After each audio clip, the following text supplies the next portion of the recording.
This is Anita Singh from Cambridge Institute of Technology, Assistant Professor for English. So today we'll learn about punctuation and what is the importance of proper punctuation. So first let us learn what is punctuation. Punctuation is a set of marks that regulates and clarifies the meanings of different texts. The term punctuation has originated from the medieval Latin word punctuation, which means markings or signs. See, first I would like to tell you what is punctuation. Punctuation is a set of marks that regulates and clarifies the meaning of different texts. So the word or the term punctuation has originated from medieval Latin word. Punctuation means marks or signs. According to the Penguin Guide to Punctuation, the problem with poor punctuation is that it makes life difficult for the reader who needs to read and understand what you have written. So according to the Penguin Guide of Punctuation, Penguin Guide to Punctuation, the problem with poor punctuation, the people who have got poor punctuation makes life difficult. They make their life difficult to read and they'll not be able to understand what we have written or what they themselves have written. Okay, so punctuation plays a very major role. Proper punctuation is necessity in writing English. It gives the reader an understanding of the meaning of the text and the idea revealed by an author. So proper punctuation is required in writing English. It gives the reader an understanding of the meaning of the text. So if you have to read the text or the content or the passage or the paragraph, whatever it is, punctuation plays a major role. So without punctuation, we will not get the proper idea what it is. Proper punctuation is also a proper tool to make your written text logical and readable. So proper punctuation is also important tool. So it plays like a tool there. It is a tool or an instrument or a weapon for us when we write English. So without punctuation, we don't find any text logical and readable. We can't read it appropriately. Even a small comma can greatly change the meaning of the sentence. So when we write the paragraph or the text or the passage, even a small comma can change the meaning of the sentence.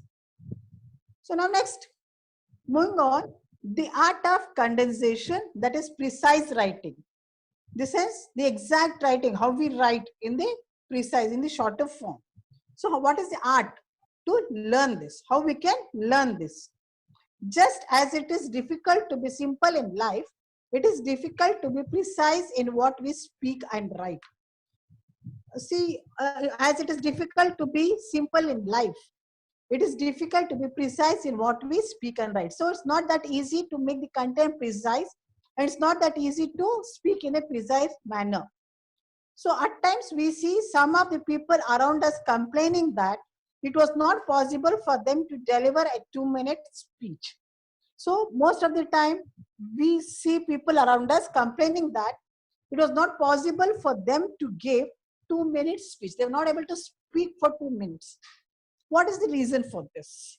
Why they are not able to speak for 2 minutes?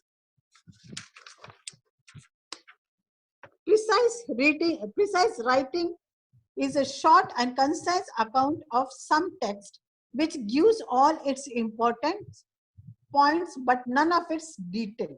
Among all the major form of condensation, precise is most commonly required to be read and written both by a student and a professional. So what is precise writing? Precise is a short and concise account of some text, what we write and which gives all its important points. Okay, and among all the forms of condensation, precise plays a major role. Precise is most commonly required for the reader as well as the writer to understand by a student and a professional. To read and write, okay, it must be very precise and it should be very clear. Ladder to write an effective, precise. So what is the ladder or the steps to write a effective, precise writing?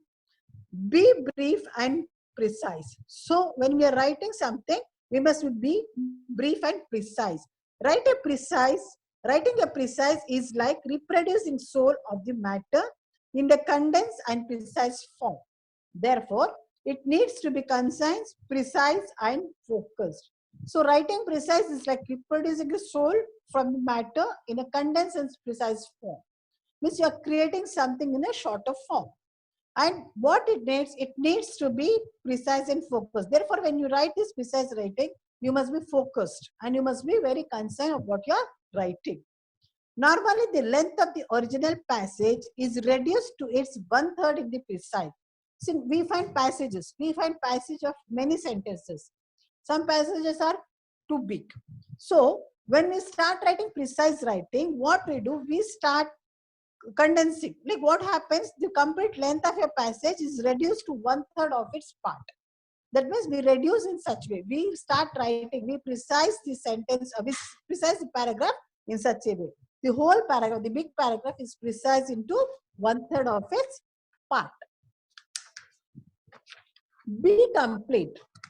While reproducing an idea, we cannot leave out any of its vital aspects.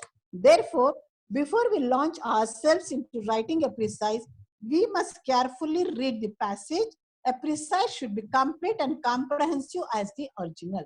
See, when we are writing precise, when we are shortening the paragraph or when you are reducing the length of the paragraph, it doesn't mean that you have to skip the idea or we have to leave some sentences. No, it must be complete. Complete in the sense what it's reflected in the main paragraph, complete details must reflect in the precise paragraph also, precise writing also. While producing an idea, we cannot leave out any of its vital aspects. So when we are writing something, when we are producing an idea, we cannot leave its main aspects, main parts. We're not supposed to skip that. Therefore, before we launch ourselves into writing a precise, we must carefully read the passage. This is very important. See, before we start writing precise writing, we must prepare ourselves, read very well the passage, how big it is, what the contents it consists of. A precise should be complete and comprehensive as the original one. So when you're writing a precise, as I already told you, this precise should be complete and comprehensive as the original. There must not be differences or any relevant data should not be skipped compared to the original one. So you must be complete when you're writing this precise paragraph. Be choosy. Next point is be choosy. Although it is not possible for us to leave any important idea from the original, it is expected that we carefully choose the material in order to get a good precise. So it's already given or it's already said, although it's not possible for us to leave any important idea from the original, we are not leaving any important idea from the original passage or the paragraph. We are expected to choose carefully the material in order to write a good precise writing. Okay, next, be original. So when you're writing a precise writing, you must be original. Original means what? You must write what is there in the main paragraph. You're not going to add something and you're not going to create something there. Okay, a good precise is both creative and original. Of course, while writing a precise, you're not expected to modify the author's view. Yes, as I told you sometime before, it is not possible. We are not expected to modify the writing. A good precise is both creative and original. You have to be creative and the original points or the statements or the sentence, what is mentioned, it should reflect in the precise writing. And of course, while writing a precise, you're not expected to modify the author's writing. You're not supposed to modify. You're not going to change. You're not going to add something, okay, related to the expected by the author's writing, author's view. His view will be something different. The author's view will be something different. You are not going to modify when you are writing the precise writing.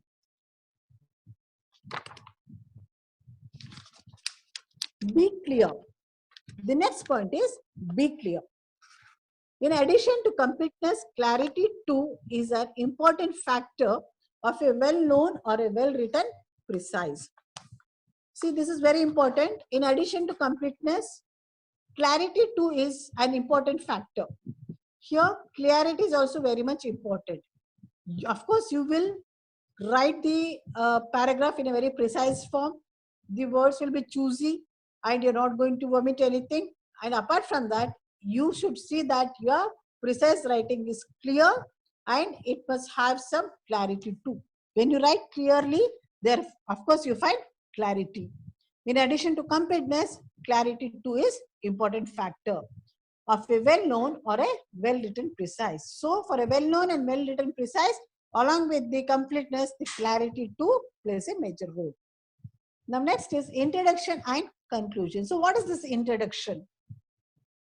Regardless of the type of professional write-up, we are preparing, introducing the central idea, concept and thoughts plays a significant role. So regardless of the type of professional, what are the professional write-ups we are writing?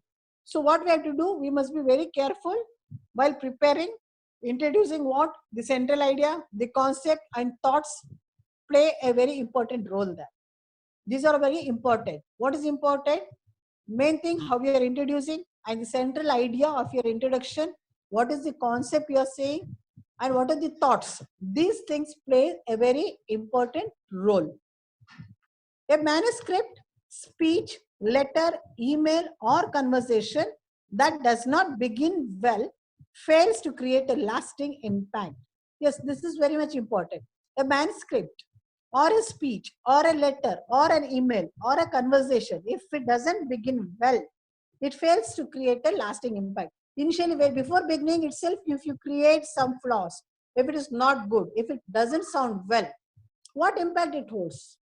As you keep talking, it will not hold a good impact till the last. Definitely, the impact will be lost. For different types of professional write-ups, different introductions are required. See, we write different types of professional write-ups. It's not that for all the write-ups we are writing the same thing, same introduction. For different types of different professional write-ups, we find we need different introductions. So you have to write different introduction for different professional write-ups. So don't stick on to one sense in your mind that yes, introduction means for each and everything I can write the same thing. No, for different professional writings, you are writing different introduction in different form. Okay, next is, I will explain you or I'll just give a brief explanation about conclusion. What is meant by conclusion? By comparing the conclusion of a speech with that of a report, one can easily observe how different professional writings require different approach, style, and tone. Here, conclusion means by comparing the conclusion of the speech with that of the report. Report in the sense what you have written at the beginning, initially, before you conclude this. It plays a very important role and one can easily observe how different professional writings require different kinds of approach, different style and tone also. So here when you're writing conclusion, this have a very good impact. What has a good impact here? Approach, style and content. This must be well registered in your mind.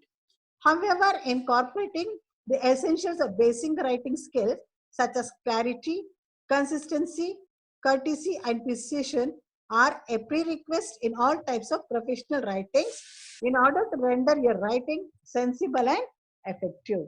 So to make your writing sensible and effective, what you want, main thing is your basic writing skills, which is very clear. It must be very clear. Consistency. It should hold some consistency. Courtesy and precise writing. In precise writing, as I've already told you, there are many points to remember. It should be choosy, it should be complete, and you're not going to add something. So all these points you must keep in your mind and you're going to write a precise paragraph. So all these things will have a good impact when you write a conclusion. So in all types of professional writings, in order to render your writing sensible and effective. So these things are required to render your writing and make it a sensible and effective one.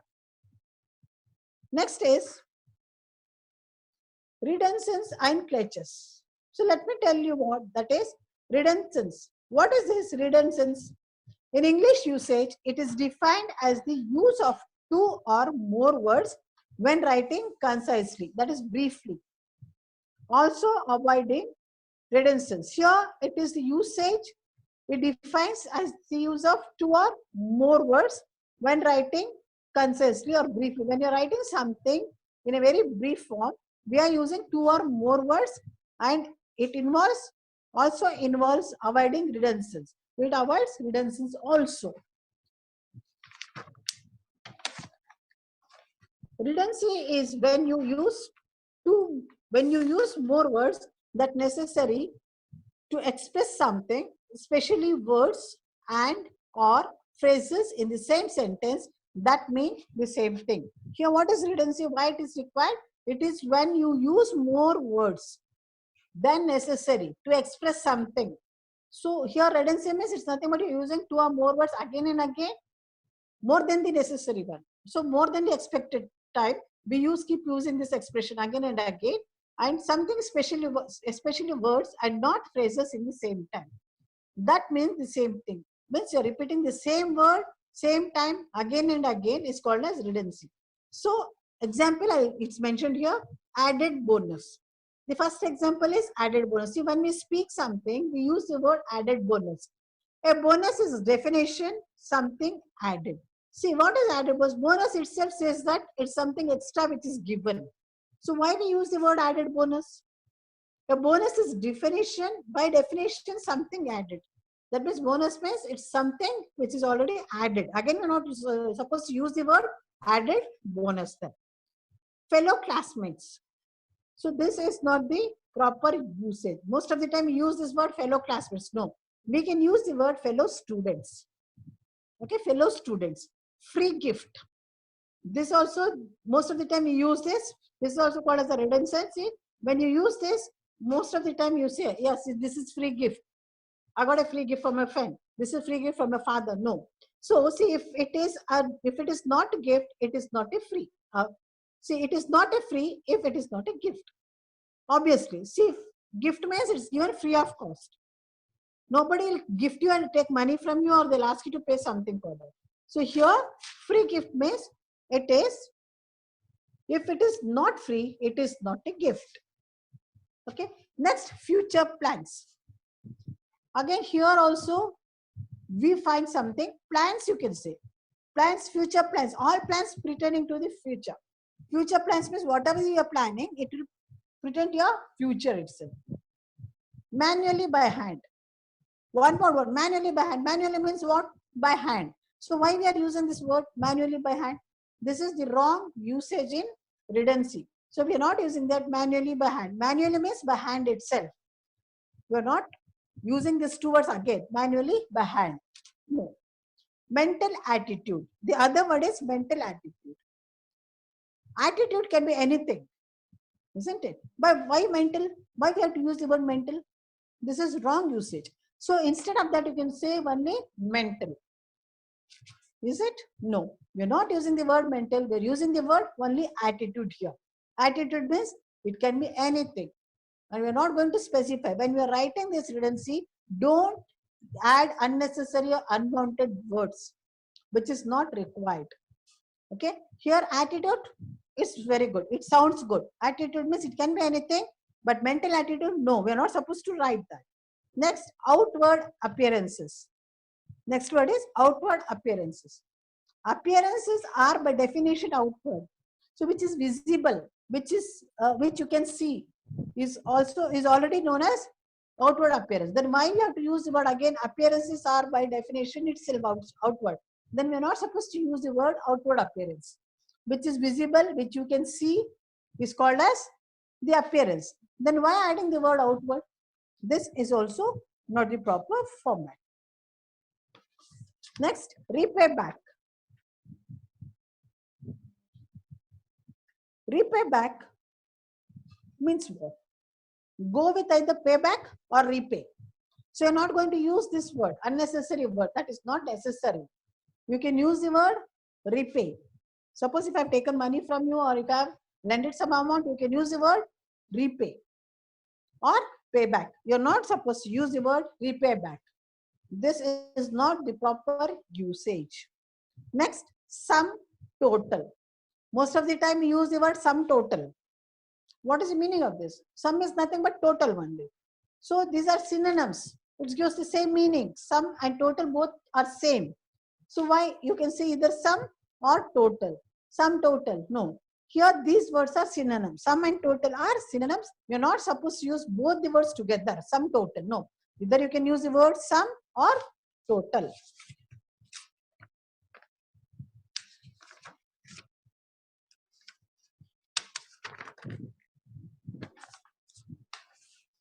Next, I'll explain you what is this cliché.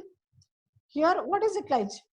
A cliché is a word or a phrase that has been overused in writing.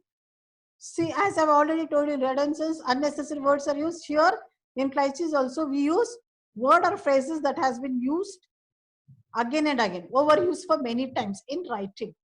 Clichés means as leave no stone unturned, means try possible action to achieve anything or something. So we use this word, leave no stone unturned. Most of the time we were using, but now this word is not into existence. We are not using this sentence. That means what? Try possible action to achieve anything or something. This is the meaning. It has been used so much in writing that they have lost all their effectiveness. These phrases have become weak and meaningless. Now, these phrases, as I've already told you, leave no stone unturned. It's a phrase. What does it mean? It means that tried all the possible way to achieve something or anything. But using this very often, it has become very effectiveness. It is not that effective. It is lost its effectiveness. Okay. And these phrases have become weak and meaningless. So this particular phrase have become weak and meaningless. They usually contribute nothing to the message you are trying to convey and will be viewed by the reader simply as padding. See, when you keep adding these clichés, it is nothing to do with the message or the sentence what you are going to convey or what you are going to write.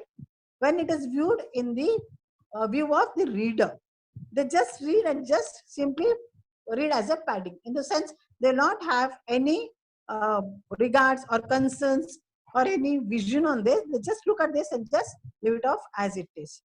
Text full of clichés makes a writer appear lazy and uncreative. So text full, let it be a text or a passage or a statement, what you write, are full of clichés, makes the writer appear lazy and uncreative. When somebody see that, when the reader look at it, what impression he or she will get?